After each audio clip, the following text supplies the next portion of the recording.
তো নামাজ। এই নামাজ নামাজ মেরাজুল মুমিন বলে না, আল্লাহ মুমিনদের জন্য মেরাজ, নামাজটাই তো মুমিনদের জন্য মেরাজ। তো মেরাজ মানে কি? সাক্ষাৎ, দেখা সাক্ষাৎ। আমাদের নামাজে তো আল্লাহর কোনো ফিলিংসই আসছে না। আসসালাতু মি'রাজুল মুমিনিন, নামাজ মুমিনের মি'রাজ। এই বিষয়টা নিয়ে আমাদের সমাজে অনেক আলোচনা হয়। অনেক ইসলামিক যারা স্কলার আছেন তারাও এই কথাটা হাদিস হিসেবে চালিয়ে দেন।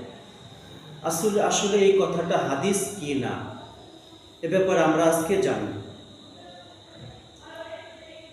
আসলে প্রসিদ্ধ যে হাদিসের কিতাবগুলো রয়েছে, এই হাদিসের কিতাবগুলোর ভিতরে এটা আসসালাতু মি'রাজুল মুমিনিন এটা হাদিস হিসেবে পাওয়া যায় না।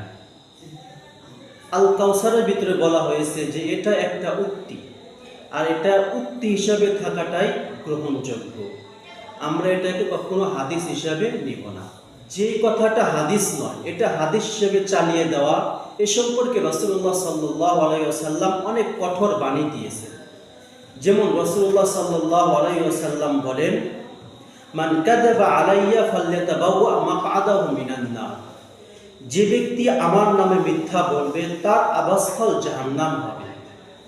এই জন্য আমরা যে কোনো একটা হাদিস বর্ণনা করব, অনেক সতর্কতার সাথে বর্ণনা করব যে হাদিসটা রাসূলুল্লাহ সাল্লাল্লাহু আলাইহি ওয়াসাল্লাম বলেছে কি না।